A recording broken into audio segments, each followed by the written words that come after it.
closely, by intelligences greater than man's, and yet as mortal as his own.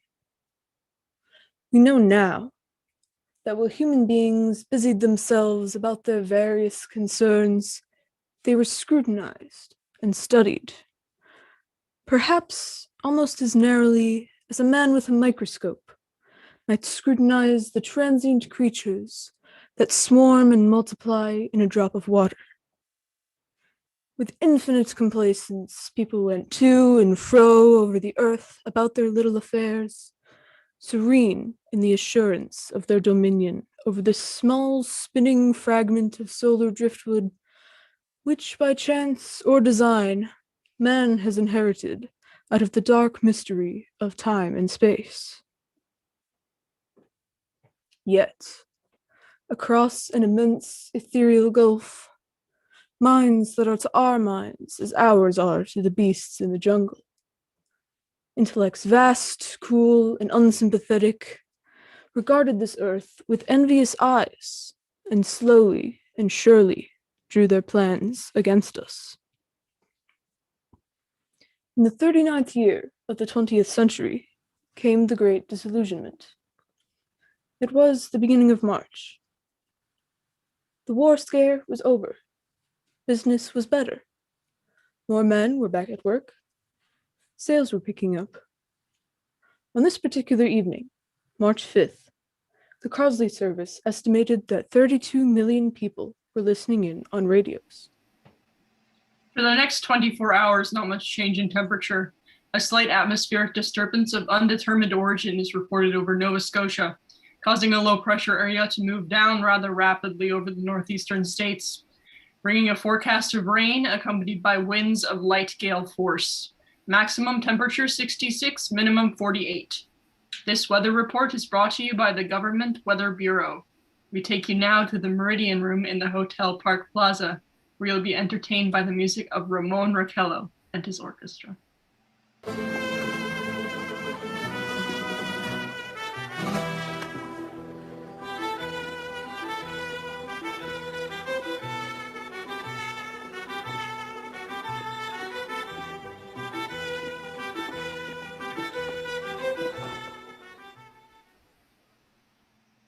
Good evening, ladies and gentlemen. From the Meridian Room in the Park Plaza Hotel, New York City, we bring you the music of Ramon Raquello and his orchestra.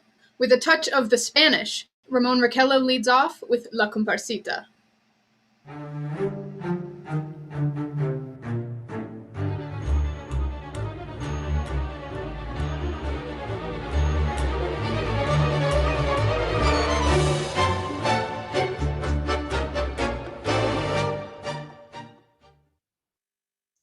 Ladies and gentlemen, we interrupt our program of dance music to bring you a special bulletin from the Intercontinental Radio News. At 20 minutes before 8 Central Time, Professor Farrell of the Mount Jennings Observatory reports observing several explosions of incandescent gas occurring at regular intervals on the planet Mars. The spectroscope indicates the gas to be hydrogen and moving towards the Earth with enormous velocity. Professor Pearson of the observatory at Princeton confirms Farrell's observation and describes the phenomenon as, quote, like a jet of blue flame shot from a gun, unquote. We return you now to the music of Ramon Raquello, playing for you in the Meridian Room of the Park Plaza Hotel, situated in downtown New York.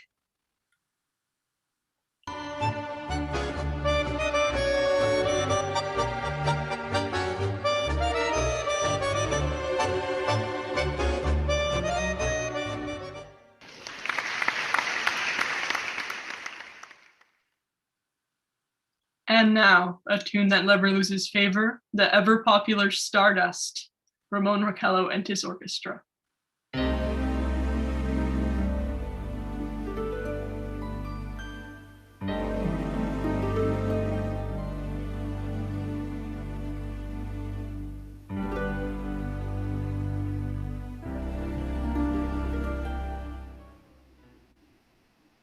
Ladies and gentlemen, following on the news given in our bulletin a moment ago, the Government Meteorological Bureau has requested the large observatories of the country to keep an astronomical watch on any further disturbances occurring on the planet Mars. Due to the unusual nature of this occurrence, we have arranged an interview with noted astronomer, Professor Pearson, who will give you his views on this event. In a few moments, we will take you to the Princeton Observatory at Princeton, New Jersey. Until then, we bring you the music of Ramon Raquello.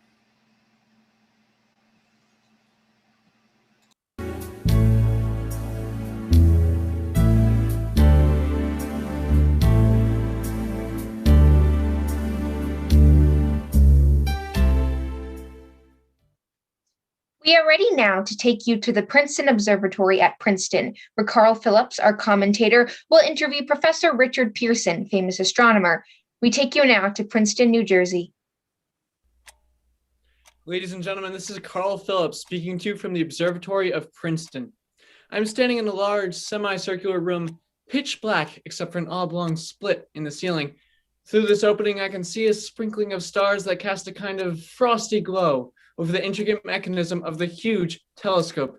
The ticking sound you hear is the vibration of the clockwork. Professor Pearson stands directly above me on a small platform peering through the giant lens. I ask you to be patient, ladies and gentlemen, during any delay that may arise during our interview. Besides his ceaseless watch of the heavens, Professor Pearson may be interrupted by telephone or other communications. During this period, he's in constant touch with the astronomical centers of the world. Professor, may I begin our questions? At any time, Mr. Phillips. Professor, could you please tell our radio audience exactly what you see as you observe the planet Mars through your telescope? Well, nothing unusual at the moment. Red disk swimming in a blue sea. Transverse stripes across the red disk, quite distinct now because Mars is at its point furthest to the Earth, in opposition, as we call it. In your opinion, what do these transverse stripes signify, Professor? Well, not canals, I can assure you, Mr. Phillips. I see. Although that's the popular conjecture of those who would imagine Mars to be inhabited. No, the things that we are viewing are merely the result of atmospheric conditions peculiar to the planet. Then you are quite convinced as a scientist that living intelligence as we know it does not exist on Mars. Mr. Phillips, I would say the chances are against it 1,000 to 1. And yet, how do you account for these gas eruptions occurring on the planet at regular intervals? Mr. Phillips, I cannot account for it. By the way, Professor, for the benefit of our listeners, how far is Mars from the Earth? Approximately 40 million miles. Well, that seems a safe enough distance. Thank you. Oh, just a moment, please, as someone has just handed the professor a message. While he reads it, let me remind you that we are speaking to you from the Observatory of Princeton, bringing you a special interview with Professor Pearson, noted astronomer.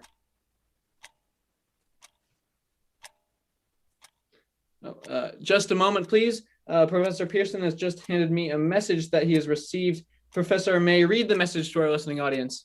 Certainly, Mr. Phillips. Ladies and gentlemen, I shall read you a wire addressed to Professor Pearson from Dr. Gray of the National History Museum, New York. Quote, 9:15 p.m. Eastern Standard Time. Seismograph registered shock of almost earthquake intensity occurring within a radius of 20 miles of Princeton. Please investigate. Signed, Lloyd Gray, Chief of Astronomical Divisions. Unquote. Professor, could this occurrence possibly have something to do with the disturbances observed on the planet Mars? Hardly, Mr. Phillips. No, the meteorite is likely one of, albeit an unusual size, but its arrival at this point in time is merely a coincidence. However, we shall conduct a search as soon as daylight permits. Thank you, Professor. Ladies and gentlemen, for the past 10 minutes, we've been speaking to you from the Observatory of Princeton, bringing you a special interview with Professor Pearson, noted astronomer. This is Carl Phillips speaking. We are returning you now to our New York studio. Ladies and gentlemen, here's the latest bulletin from the Intercontinental Radio News. Toronto, Canada. Professor Morse of Macmillan University reports observing a total of 3 explosions on the planet Mars between the hours of 7:45 p.m. and 9:20 p.m. Eastern Standard Time. This confirms earlier reports received from American observatories. Now, nearer home, comes a special bulletin from Trenton, New Jersey. It is reported that at 8:50 p.m., a huge flaming object believed to be a meteorite fell on a farm in the neighborhood of Grover's Mill, New Jersey, 22 miles from Trenton. The flash in the sky was visible in the radius of several hundred miles, and the noise of the impact was heard as far north as Elizabeth. We have dispatched a special mobile unit to the scene, and we'll have our commentator, Carl Phillips, give you a word picture of the scene as soon as he can reach there from Princeton. In the meantime, we take you to the Hotel Martinet in Brooklyn, where Bobby Millett and his orchestra are offering a program of dance music.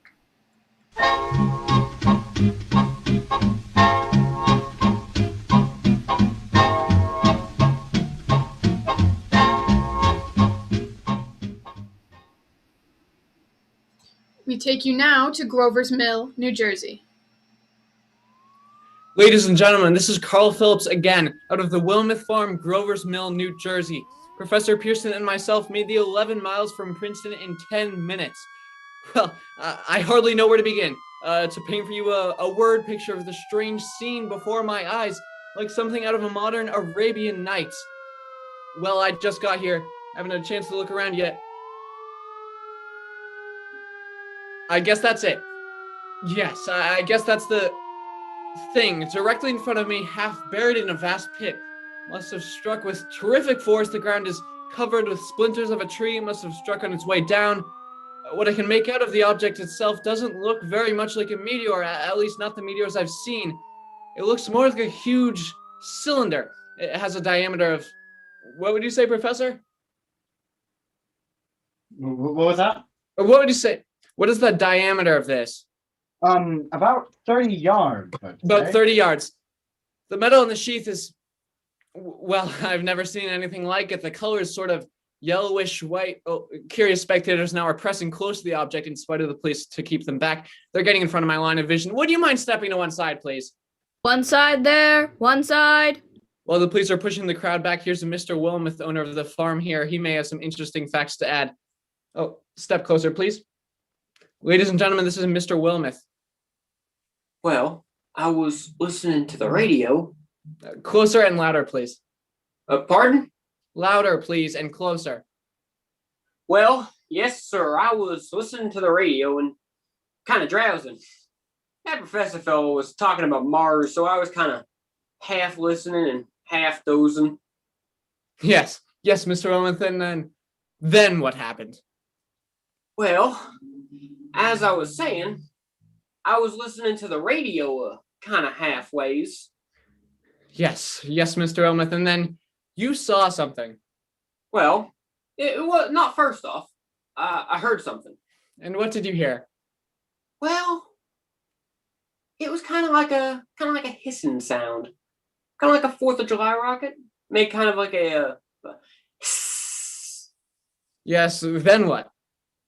Well, I turned my head out that window, and whew, I could have sworn I was to sleep and dreaming. Yes? I turned look out, and I saw that green streak, and then, zingo! Something smacked into the ground. Whew, knocked me clear out of my chair. Well, were you frightened, Mr. Willamette? Well, I reckon I was sort of riled. Thank you, Mr. Willamette. Thank you very much. Oh, would you like to hear some more? No, that's quite all right. That's plenty. Ladies and gentlemen, you've just heard Mr. Willamette, owner of the farm where this thing has fallen. I wish I could convey the atmosphere, the background of this fantastic scene. Hundreds of cars are parked in a field in back of us, and the police are trying to rope off the roadway leading into the farm, but it's no use. Cars' headlights throw an enormous spotlight on the pit where the thing's half buried. Now some of the more daring souls are now venturing near the edge. Their silhouettes stand out against the metal sheen. One man wants to touch the thing, and he's having an argument with the policeman. The policeman wins. Now, ladies and gentlemen, there's something I haven't mentioned yet in all this excitement, but now it's becoming more distinct. Perhaps you've already caught it on your radios. Listen, please. Do you hear it? It's a curious humming sound that seems to come from inside the object. I'll move the microphone nearer. Now, we're not more than 25 feet away. Do you hear it now? Oh, Professor Pearson. Yes, Mr. Can you Phillips? tell us the meaning of that scraping noise inside the thing? Possibly the unequal cooling of its surface? I see. Do you still think it's a meteor, Professor? The metal casing is definitely extraterrestrial. Nothing found on this Earth. The friction with the Earth's atmosphere usually tears holes in a meteorite, but this thing is smooth, and as you can see, of a cylindrical. Wait, just a minute. Something's happening. Ladies and gentlemen, this is terrific. This end of the thing is beginning to flake off. The top is beginning to rotate like a screw, and the thing must be hollow. The door thing is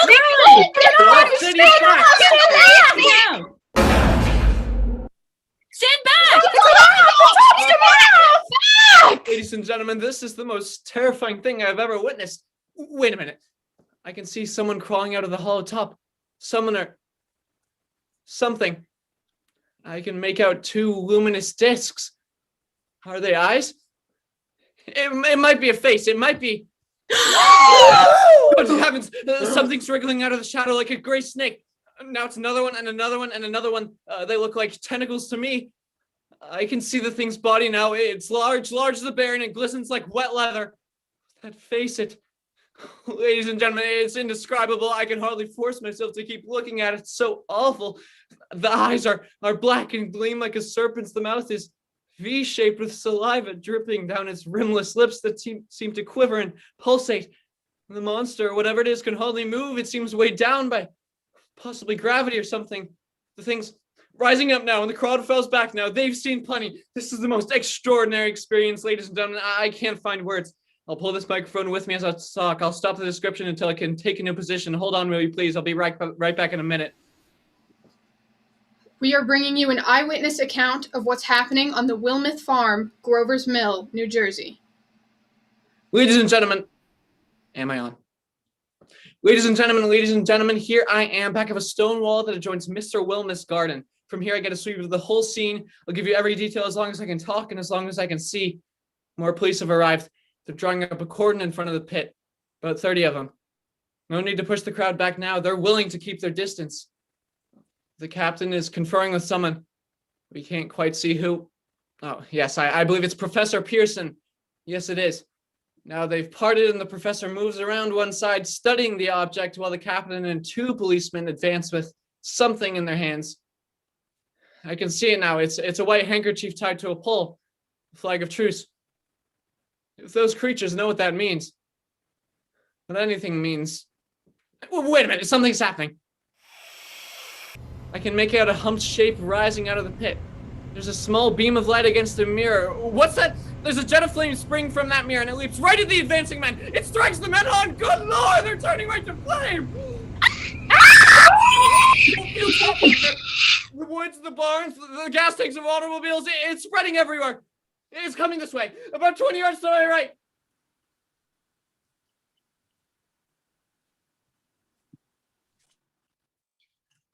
Ladies and gentlemen, due to circumstances beyond our control, we are unable to continue the broadcast from Grover's Mill. Evidently, there's some difficulties with our field transmission. However, we will return to that point at the earliest opportunity. In the meantime, we have a late bulletin from San Diego, California. Professor Indelkoffer, speaking at a dinner of the California Astronomical Society, expressed the opinion that the explosions on Mars are undoubtedly nothing more than severe volcanic disruptions on the surface of the planet. We continue now with our piano interlude.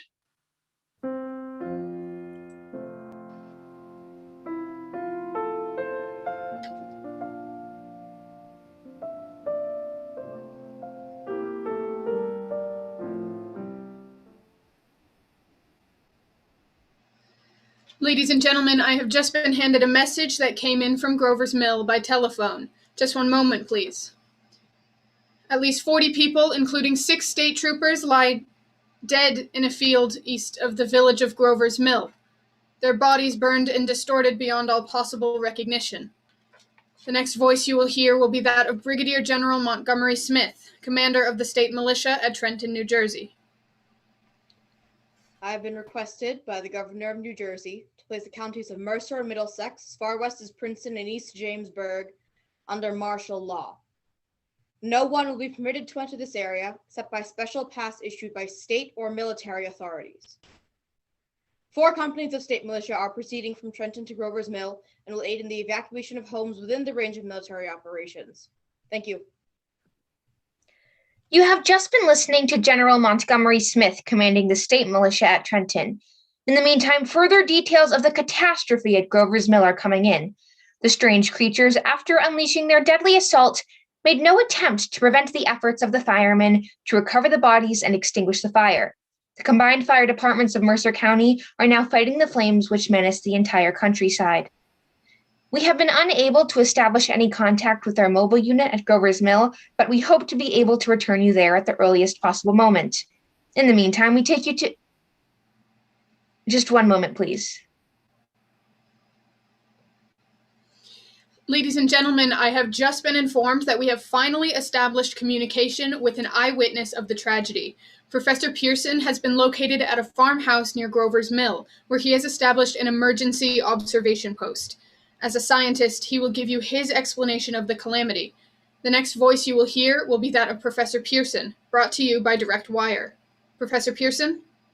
Of the creatures in the rocket cylinder at Grover's Mill, I can give you no authoritative information, either to their nature, their origin, or their purposes here on Earth. Of their destructive instrument, I might venture some conjectural explanation. For want of a better term, I shall refer to the mysterious weapon as a heat ray. It's all too evident that these creatures have scientific knowledge far in advance of our own. It's my guess that in some way they're able to generate an intense heat in a chamber of practically absolute no conductivity. This intense heat they project in a parallel beam against any object they choose by means of a polished parabolic mirror of unknown composition, much as the mirror of a lighthouse projects a beam of light. That is my conjecture of the origin of the heat ray. Thank you, Professor Pearson. Ladies and gentlemen, here is a bulletin from Trenton. It is a brief statement and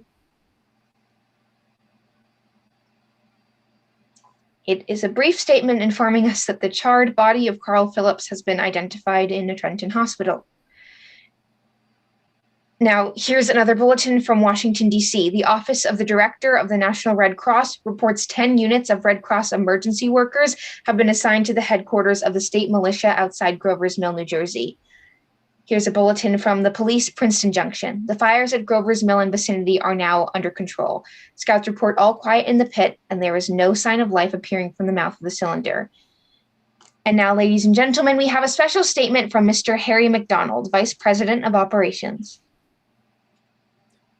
We have received a request from the state militia at Trenton to place at their disposal our entire broadcasting facilities.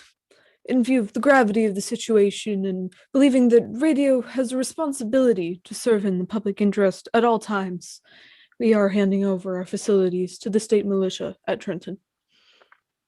We take you now to the field headquarters of the state militia near Grover's Mill, New Jersey. This is Captain Lansing of the Signal Corps, attached to the state militia now engaging in military operations in the vicinity of Grover's Mill. Situation arising from the reported presence of certain individuals is now under complete control. The cylindrical object, which lies in a pit directly below our position, is surrounded on all sides by 8 battalions of infantry, without heavy field pieces but adequately armed with rifles and machine guns. These things, whatever they are, do not even venture to poke their heads above the pit. I can see their hiding place plainly in the glare of the searchlights here. With all their reported resources, they can scarcely stand up to heavy machine gun fire. Anyway, it's an interesting outing for the troops. I can make out their khaki uniforms crossing back in front of the lights. It almost looks like a real war. There appears to be some slight smoke in the woods bordering the Millstone River. Probably a fire started by some campers. Well, we ought to see some action soon. One of the companies is deploying on the left flank.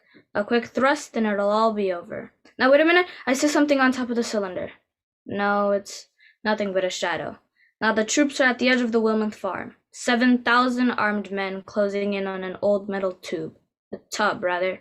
Wait, that wasn't a shadow, it's something moving. Solid metal. It's rising out of the pit. It's standing up on some sort of metal framework. Why, it's rearing up on 3 legs. It's going higher and higher. It's reaching above the trees and the searchlights are on it. Hold on!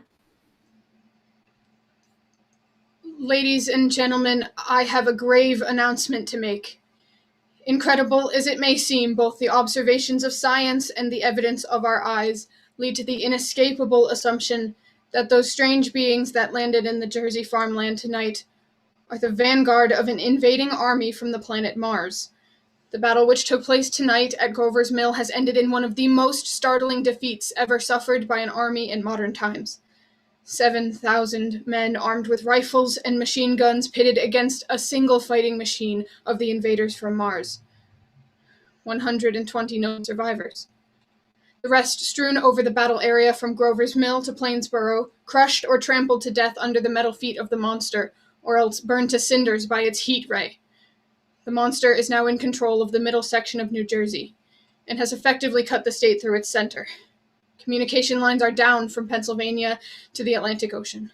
Railroad tracks are torn and service from New York to Philadelphia discontinued, except routing some of the trains through Allentown and Phoenixville.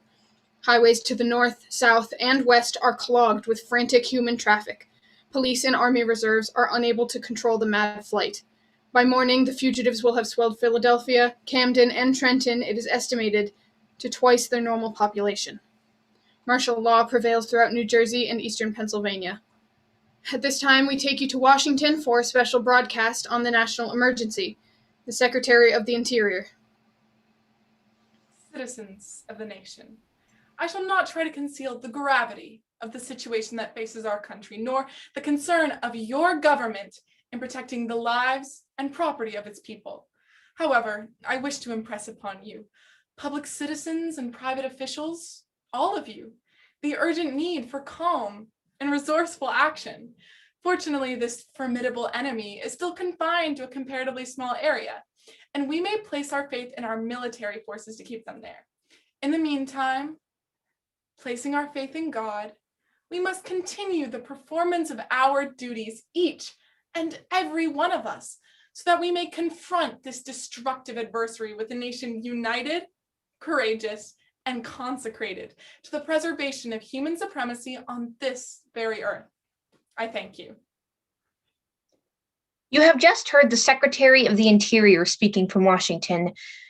Bulletins too numerous to read are piling up in the studio here. We are informed the central portion of New Jersey is blacked out from radio communication due to the effects of the heat ray on power lines and electrical equipment. Here is a special bulletin from New York. Cables have been received from English, French, and German scientific bodies offering assistance. Astronomers report continued gas outbursts at regular intervals on the planet Mars. The majority voice the opinion that the enemy will be reinforced by additional rocket machines. There have been several attempts made to locate Professor Pearson of Princeton, who has observed Martians at close range. It is feared he was lost in the recent battle. Langham Field, Virginia. Scouting planes report 3 Martian machines visible above treetops, moving north towards Somerville with population fleeing ahead of them. The heat ray is not in use, although advancing at express train speed, invaders pick their way carefully.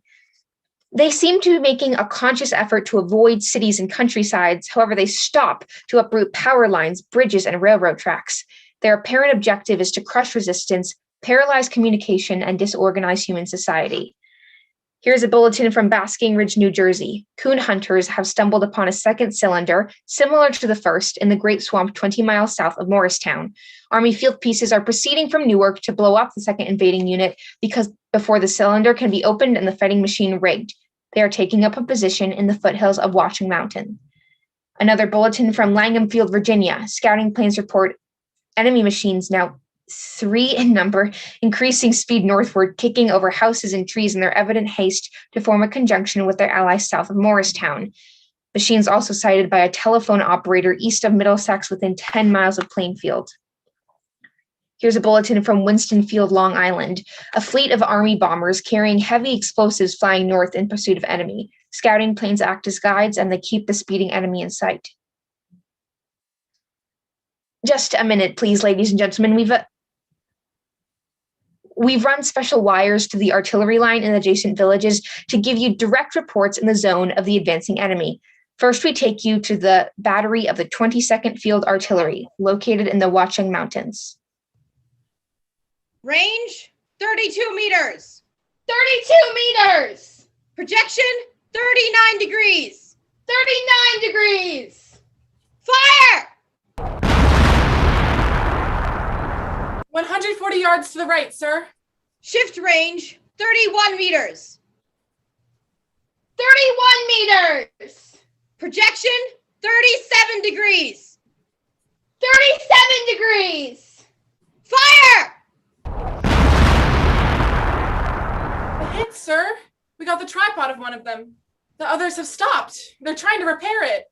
Quick, get the range. Shift 30 meters. 30 meters! Projection 27 degrees. 27 degrees! Fire! Can't see the shell land, sir. They're letting off a smoke. What is it? A black smoke, sir. Moving this way, lying close to the ground. It's moving fast. Quick, put on gas masks. Get ready to fire. Shift to 24 meters. 24 meters! Projection 24 degrees. 24 degrees! Fire! Still can't see, sir. The smoke's coming nearer. Get the range. 23 meters! 23 meters. 23 meters! Projection! 22 degrees! 22 degrees. Army bombing plane V-843 off Bayonne, New Jersey. This is Lieutenant Vaught commanding 8 bombers. Reporting to Commander Fairfax, Langham Field. This is Vaught reporting to Commander Fairfax, Langham Field. Enemy tripods now in sight. Reinforced by 3 machines from the Morristown cylinder. 6 altogether. 1 machine partially crippled, believed hit by Army gun in the Watchung Mountains. Guns now appear silent. A heavy black fog hanging close to the earth, of extreme density, nature unknown. No sign of heat ray. Enemy now turns east, crossing Passaic River into the Jersey marshes. Another straddles the Pulaski Skyway. Evident objective is New York City. They're pushing down a high-tension power station. The machines are close together now, and we're ready to attack. Planes circling, ready to strike. 1,000 yards and we'll be over the first. 800 yards, 600, 400, 200. There they go. The giant arm raised. Green flash! They're spraying us with flame. 2,000 feet. Engines are giving out. No chance to release bombs. Only one thing left.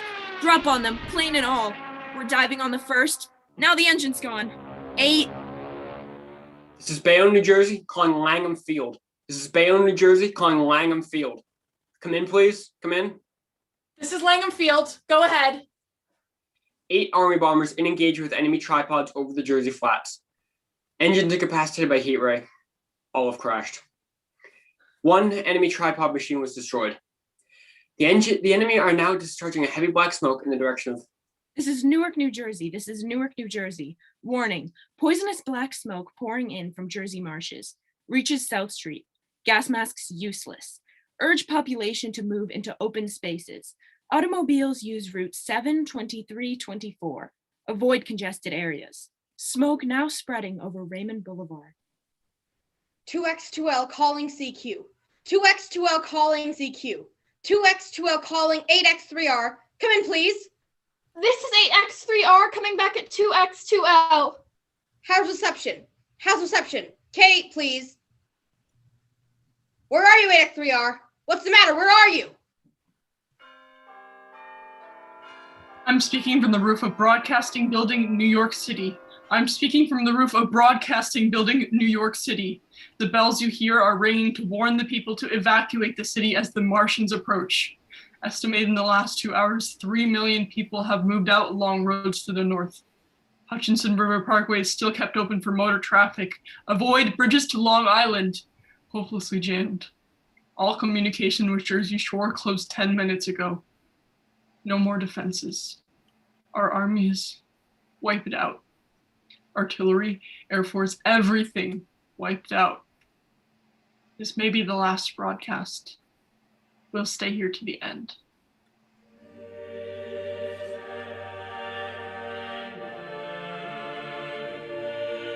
People are holding service here below us in the cathedral.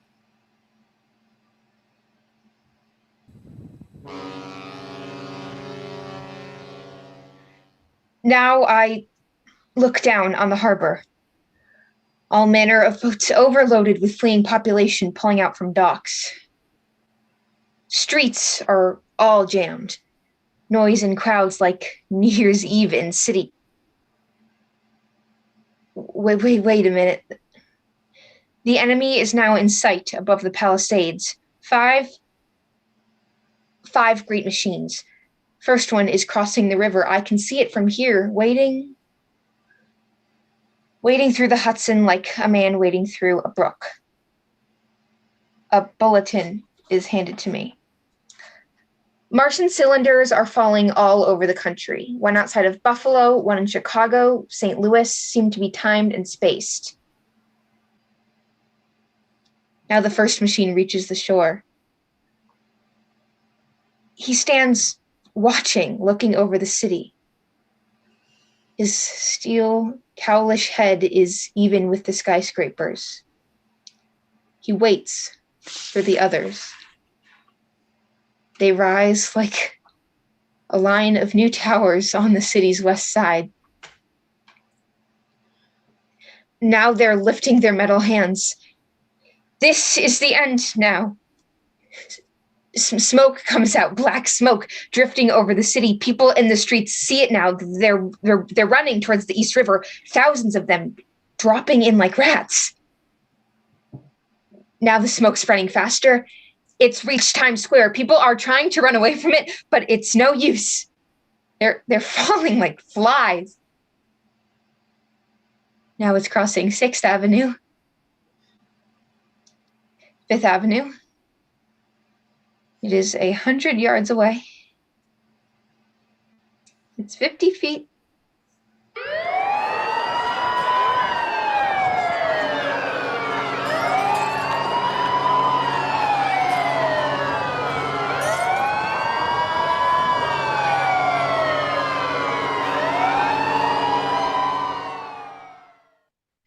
X2L calling CQ. 2X2L calling CQ. 2X2L calling CQ. New York. Is there anyone on the air? Is there anyone on the air? Is there anyone? 2X2L! You have been listening to a guild presentation of Orson Welles in the Boston Latin Theatre, on the air in a dramatization of War of the Worlds by H.G. Wells. This broadcast will continue after a brief intermission. This is the ZOOM broadcasting system.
As I set down these notes on paper,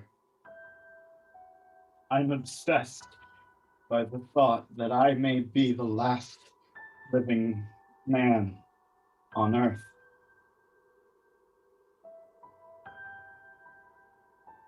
All that happened.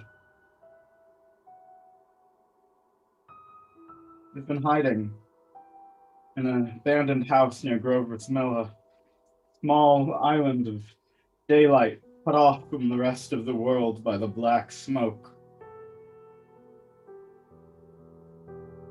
All that happened before the arrival of those monstrous creatures. Seems as if it was a part of another life. A life that has no continuity with the present furtive existence of a lonely derelict who posted these words on the back of some astronomical notes bearing the signature of Richard Pearson.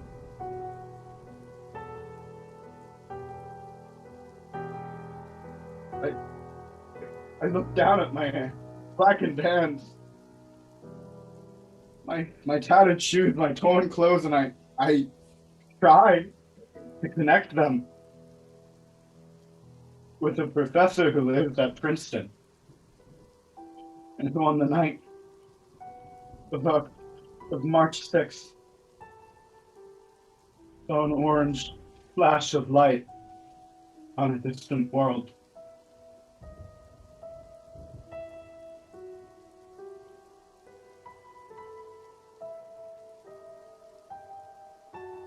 My wife, my colleagues, my students, my books, my observatory, my world. Where are they? Did they ever exist? Am I Richard Pearson? What day is it? Do days exist without calendars? Does time still pass when there are no human hands left to wind the clocks?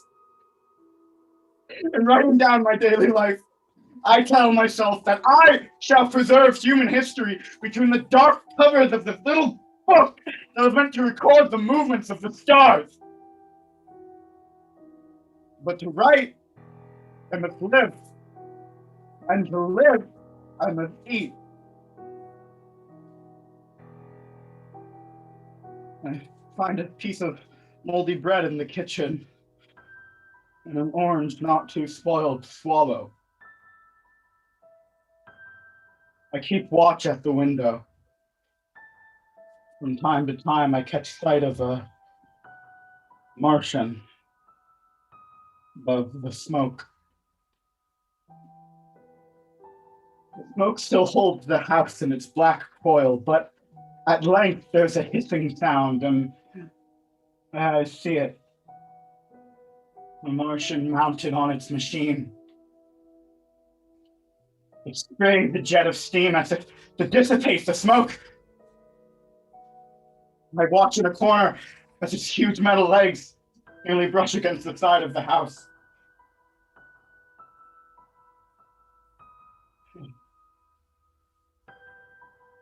Exhausted by terror, I fall asleep.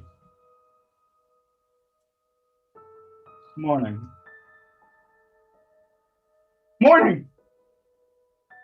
When the sun streams through the window, the black cloud of gas is lifted, and the meadows to the north look as though an ashen snowstorm has fallen over them.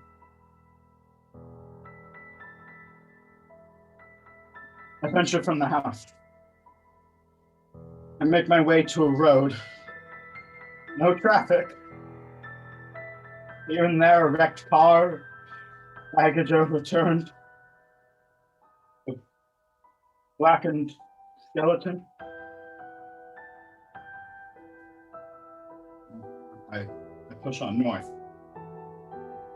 For some reason, I feel safer trailing those monstrous creatures than I do running away from them. And I keep a careful watch. I have seen the Martians speed.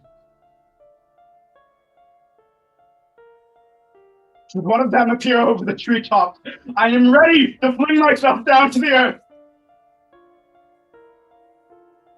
I come to a chestnut tree. March. Chestnuts are ripe. I fill my pockets. I must stay alive.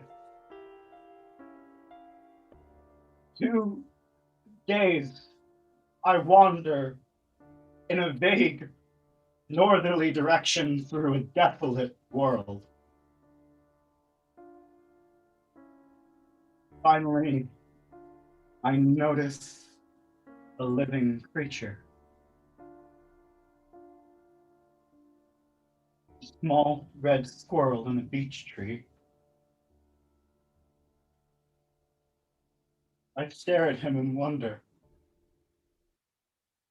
He stares back at me. I think in that moment, the creature and I shared the same emotion. The joy of finding another living thing.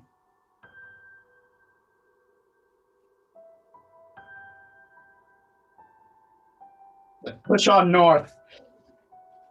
I find dead cows in a brackish field. And beyond the charred ruins of a dairy, the silo remains standing guard over the wasteland, like a lighthouse deserted by the sea. Sky the silo perches the weathercock. It points north. Next day I come to a city. A city vaguely familiar in its contours, yet dwarfed and leveled off. It's a giant has taken its hand and swept off its highest peak with a capricious sweep. I reach the outskirts. I found Newark. Undemolished, yet strangely humbled by some whim of the advancing Martians. Presently, with an odd feeling of being watched, I caught sight of something crouching in a doorway. I made a step towards it, and it rose up and became a man. A man armed with a knife. Stop! Where do you come from? I come from many places. A long time ago from Princeton. Princeton, huh? That's near Grover's Mill. Yes. Grover's Mill.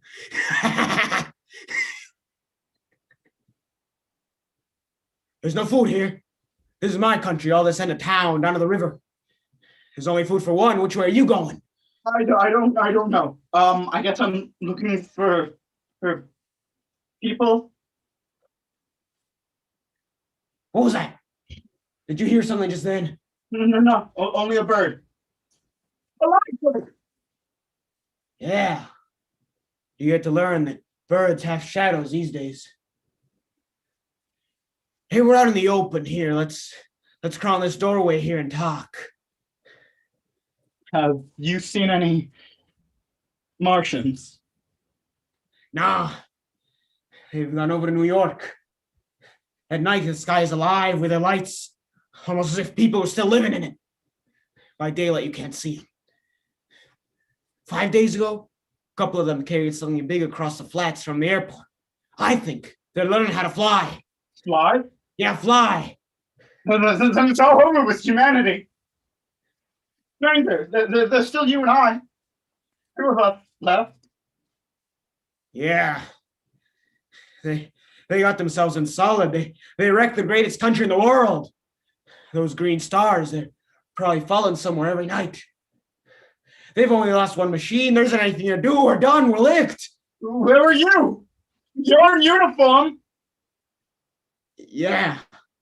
What's left of it? I was in the militia. National Guard. That's good. There wasn't any war.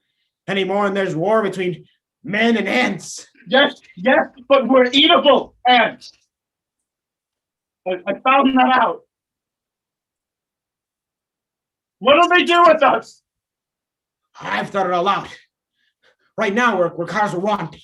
The Martian only has to go a few miles to get a crowd on the run, but they will keep on doing that. They'll begin catching us systematic, like keeping the best and storing us in cages and things. They haven't begun on us yet. Not begun? Not begun. All that's happened so far is because we don't have sense enough to keep quiet, bothering them with guns and such stuff and losing our heads and rushing off in crowds. Now, instead of rushing around blind, we got to fix ourselves up to the way things are now. Cities, nations, civilization, progress, done. Yes, but it's that so. What is there to live for? Well, there won't be any concerts for another million years or so, and no nice little dinners at restaurants. If it's amusement you're after, I guess the game's up. What is there left? Life. That's what I want to live, yeah. And so do you. We're not going to be exterminated. And I don't mean to be caught either. Tamed and fattened and bred like an ox. What are you going to do? I'm going on. Right under their feet. See, I got a plan. See, we men as men, we're finished. We don't know enough. We got to learn plenty before we got a chance. And we got to live and keep free or we learn. See, I've thought it aloud. See. Tell me the rest. Well, it isn't all of us that are made for wild beasts, and that's what it's got to be. That's why I watched you. All these little office workers that used to live in these houses, they'd be no good. They haven't any stuff in them. They used to run off to work. I've seen hundreds of them running to catch their commuter's train in the morning, afraid they'd be canned if they didn't, running back at night, afraid they wouldn't be in time for dinner. Lives insured and a little invested in case of accidents. Yeah, and on Sundays worried about the hereafter. The Martians will be a godsend for those guys. Nice roomy cages, good food, careful breeding, no worries. Yeah, and after a week or so chasing about the fields on empty stomachs, they'll come and they'll be glad to be caught. You've thought it all out, haven't you? Sure, you better have. That isn't all. These Martians will make pets of some of them, train them to do tricks. Who knows? Get sentimental over the pet boy who grew up and had to be killed. Yeah, and some, maybe, they'll train to hunt us. No, that's impossible. No human being. Yeah. They will. There's men who'll do it gladly.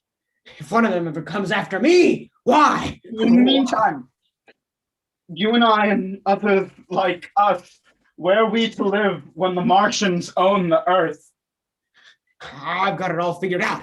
We'll live underground. I've been thinking about the sewers under New York. There are miles and miles of them. Main ones are big enough for anybody. And there are cellars, vaults, underground storerooms, railway tunnels, subways. You begin to see, we got a bunch of strong men together. No weak ones. That rubbish out. Wait, and you want me to go? Well, I gave you a chance, didn't I? Well, we won't quarrel about that. Go on.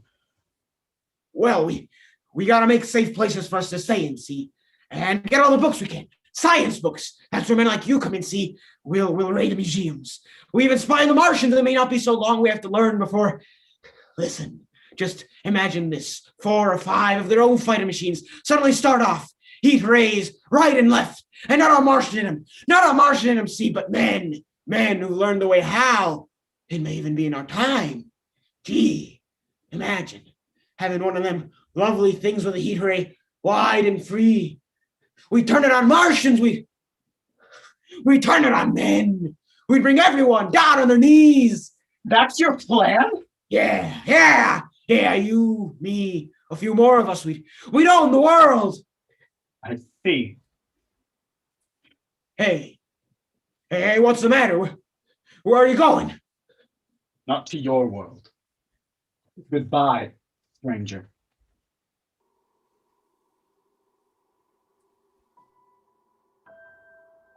Well, after parting with the artilleryman, I came at last to the hall and tunnel. I entered that silent tube, anxious to know the fate of the great city that lay on the other side of the Hudson. Cautiously, I came out of the tunnel and made my way up Canal Street. I reached 14th Street, and there, again, with black powder and several bodies, and an evil, ominous smell coming from the cellars of some of the houses. I wandered up through the 30s and 40s. I stood alone on Times Square. I caught sight of a lean dog running down the 7th Avenue with a piece of dark brown meat in his jaws, with a pack of mongrels at his heels. He made a wide circle around me. I think he feared I might prove a fierce competitor. Walked up Broadway in the direction of that strange powder. Past silent shop windows, displaying their mute wares to empty sidewalks. Past the Capitol Theater, silent, dark. Past shooting gallery, where a row of empty guns faced an arrested pile of wooden dust. Near Columbus Circle, I noticed models of 1939 motor cars. In the showroom facing empty street, and from the top of the General Motors building, I watched a flock of black birds circling the sky. I hurried on.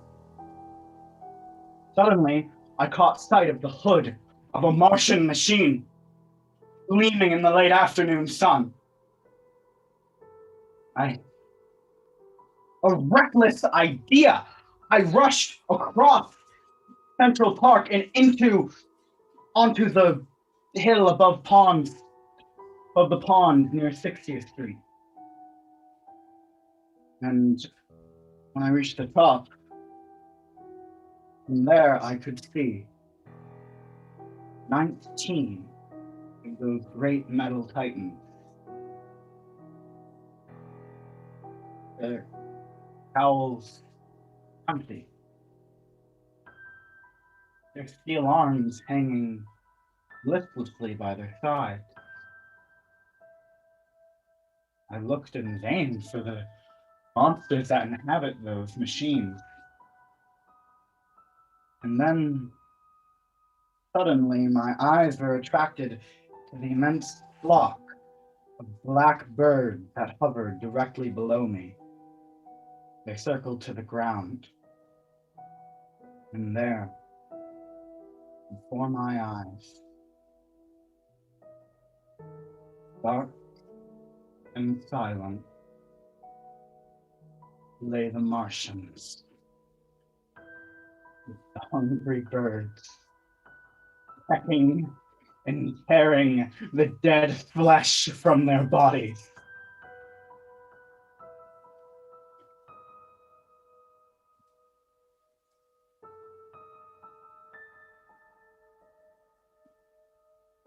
Later, when the bodies were examined in the laboratories, it was found that they were killed by the putrefactive and disease bacteria against which their systems were unprepared. Plain. After all man's defenses had failed, by the humblest sin that God in his wisdom had put upon this earth.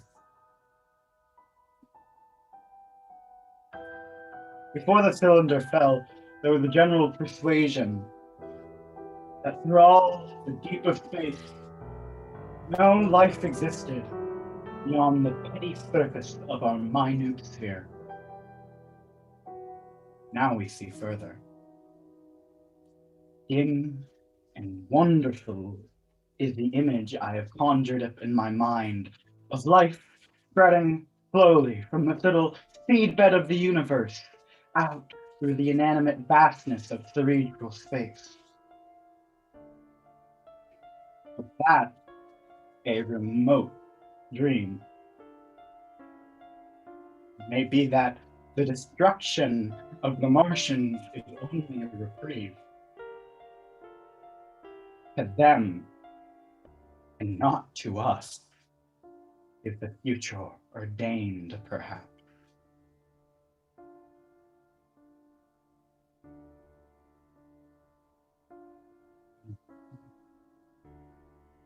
Strange, it now seems, to sit in my peaceful study at Princeton, writing down this last chapter of a record begun at a deserted farm in Grover's Mill.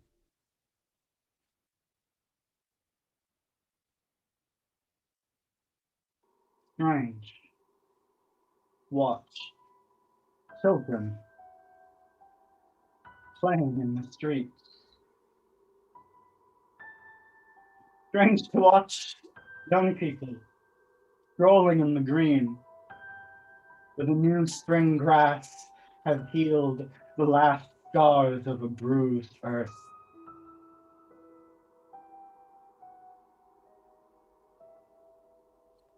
Strange it now seems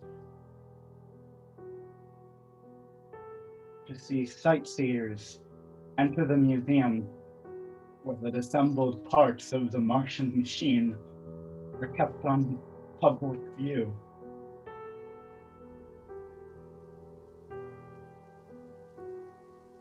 Strange.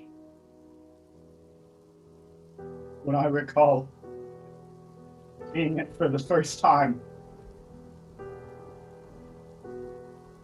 right and clean cut, hard and silent, under the dawn of that last great day.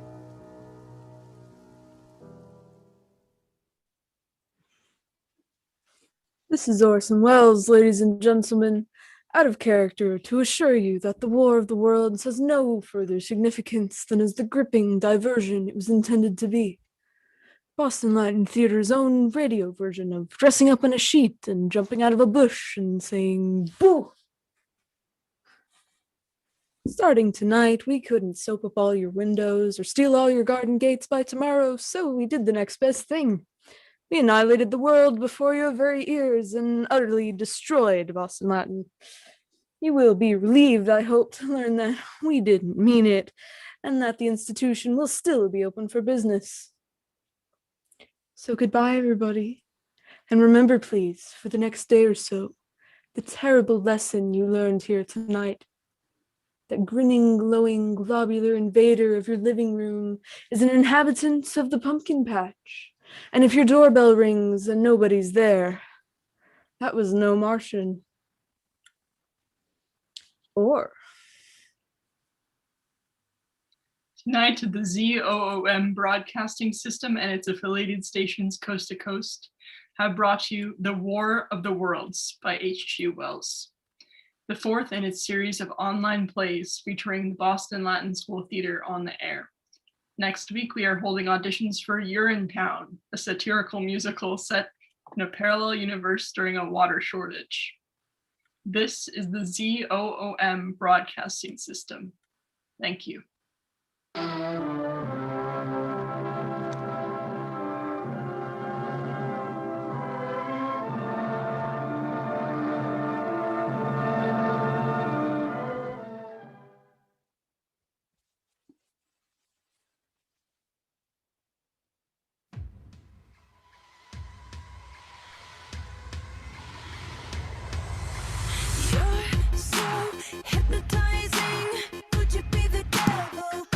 Woohoo! Yeah! Okay, Ethan. Okay, Chris. Yeah, okay. Woo! Yes, ma'am. Yeah. Announcers. Okay. Woo! Woo! Woo! Yeah. That's my cast. Those are my actors. Okay, Tag. Okay, Tag. Thank you Nice, Pat.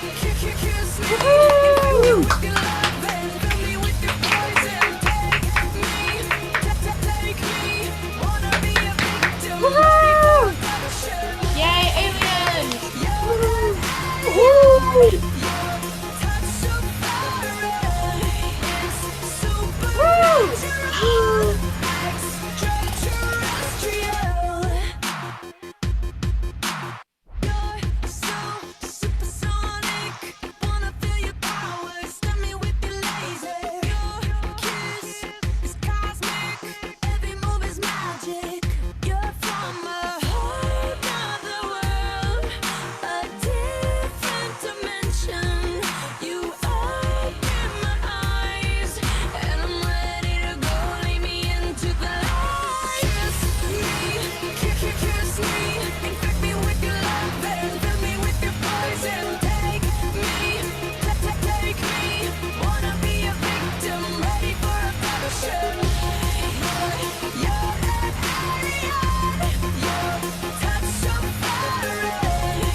Time for a change.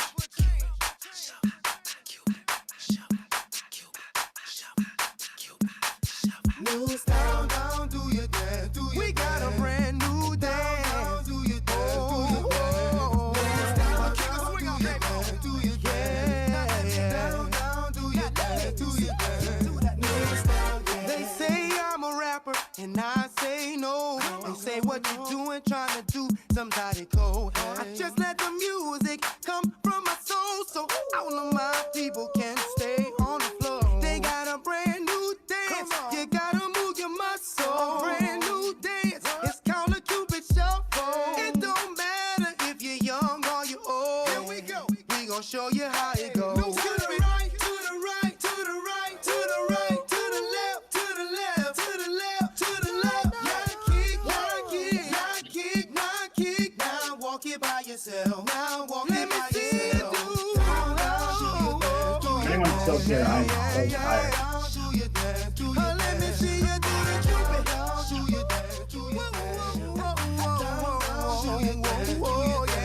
All these kids are still here. Dancing. There's no more show. You can go home now. So you are home. You can log off now. Or you can stay. It's a dance party. That too. It's fun. Even though we can't see you. What's managed to get us legally obligated to stay for the dance party? Bailey, you're super quiet. Now walk it by yourself.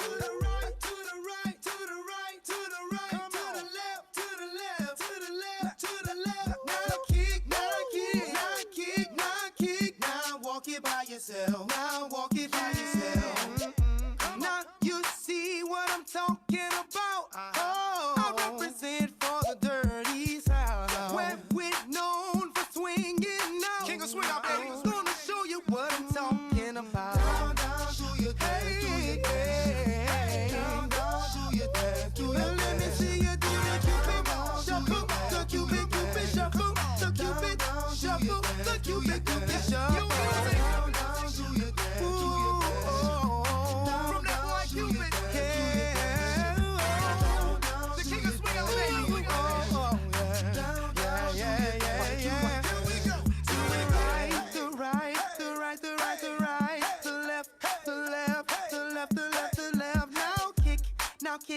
Now come on, baby, kick. Now walk it by yourself. Walk it by yourself. To the right, to the right, to the right, the right, the right. To the left, to the left, to the left, the left, the left. Now kick, now kick, now kick, now kick. Now walk it by yourself. Walk it by yourself and do the Cupid shuffle. Now let me see you do the Cupid shuffle. Now let me see you do the. It's your boy Cupid, C-U-P, the I-D. Mr. Fat on the track, got another hit indeed. Do the dance, do your dance, come on, come on. Do your dance, do your dance. Let me see you. Do your dance, do your dance. Do your dance. Do your dance, do your dance. We got a brand new dance. We got